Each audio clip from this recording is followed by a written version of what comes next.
भाइयों, आपके बीच में बहन मायावती जी ने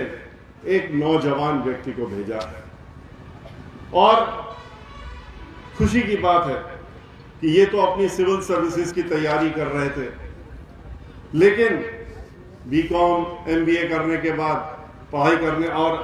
सरकारी नौकरी करना चाहते थे। लेकिन बहन मायावती जी की जो कार्यशैली है और उनसे प्रभावित होकर के उनकी सारी नीतियों को देखने के बाद इन्होंने निश्चय किया कि नहीं, अब हम बहन मायावती जी के हाथ मजबूत करने के लिए और राजनीति में आकर के लोगों की सेवा करने का काम करेंगे। ये बहुत ही खुशी की बात है। कानपुर नगर की ये सीट घाटमपुर हम लोगों के लिए बहुत ही महत्वपूर्ण है और हमारे लिए खास तौर से बहुत महत्व रखती है,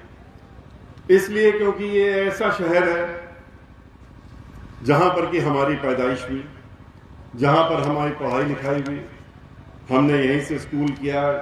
कॉलेज गए, तो ये यहीं से हमने वकालत पढ़ी और वकालत का पेशा भी शुरू किया। तो इस कानपुर नगर से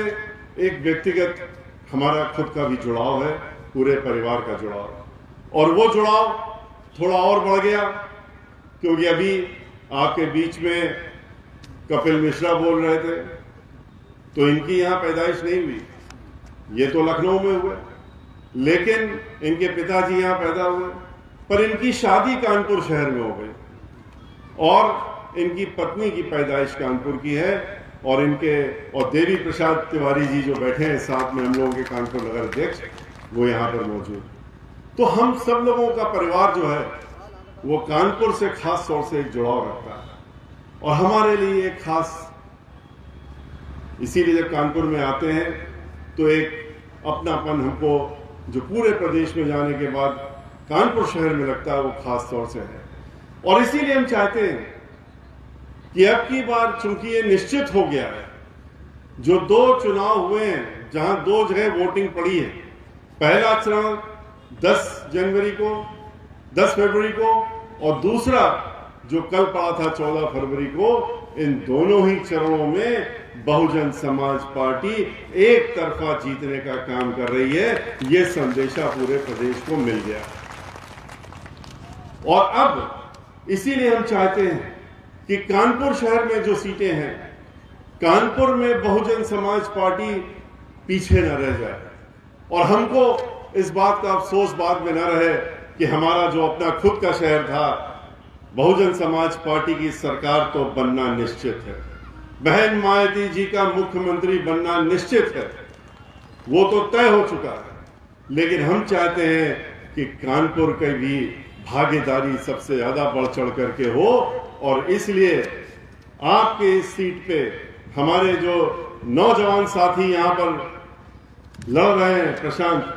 घाटमपुर से, तो आपका नाम भी आगे सुर्खियों में लिया जाए जब चुनाव के नतीजे आए और ये आवाज गूंजे विधानसभा में कि घाटमपुर से सबसे ज्यादा वोटों से कोई जीत करके प्रदेश में आया है, तो वो घाटमपुर के प्रत्याशी जीत करके आए हैं क्योंकि आपने उनको अपना आशीर्वाद और अपना वोट देने का काम किया। भाइयों, आज उत्तर प्रदेश में आप देख रहे हैं कि अब तो 4 दिन बाद सरकार, 4 दिन बाद चुनाव है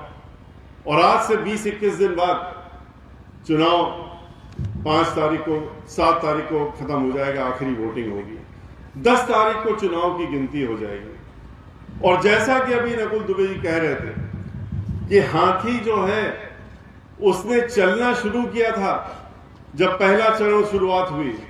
और उसके बाद ही से उसने अपनी जो चाल चली है और बढ़ाने का काम किया है, वो चिंगाड़ते हुए, दौड़ते हुए और आगे बढ़ रहा है और लखनऊ की तरफ जा रहा है और 10 मार्च को जाकर के वहीं पर रुकने का काम करेगा, जबकि बहन मायावती जी को उत्तर प्रदेश का 5वीं बार मुख्यमंत्री बना लेगा।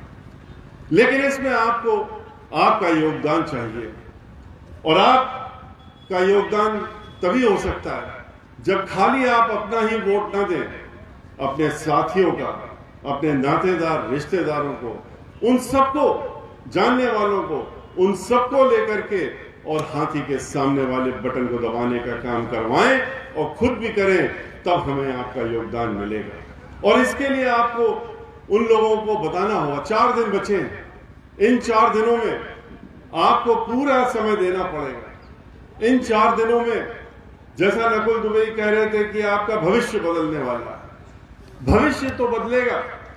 लेकिन भविष्य बदलने के लिए कुछ ना कुछ तो देना पड़ता है, कुछ मेहनत भी करनी पड़ती है। तो ये 4 दिन हम लोग आपसे मांग रहे हैं। इन 4 दिनों में आप सब चीजें भूल जाइए, अपना काम धाम,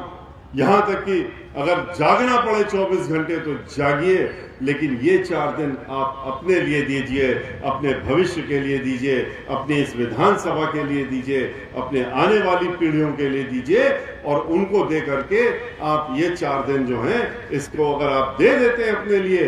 तो चुनाव जब आप जीतते हैं तो इन 4 दिन के एवज में आपको पूरे 5 साल का सुकून बहन मायावती जी की सरकार बनने के बाद मिलने वाला है। तो इसलिए आपको सोचना चाहिए कि ये 4 दिन की मेहनत कितनी जरूरी है।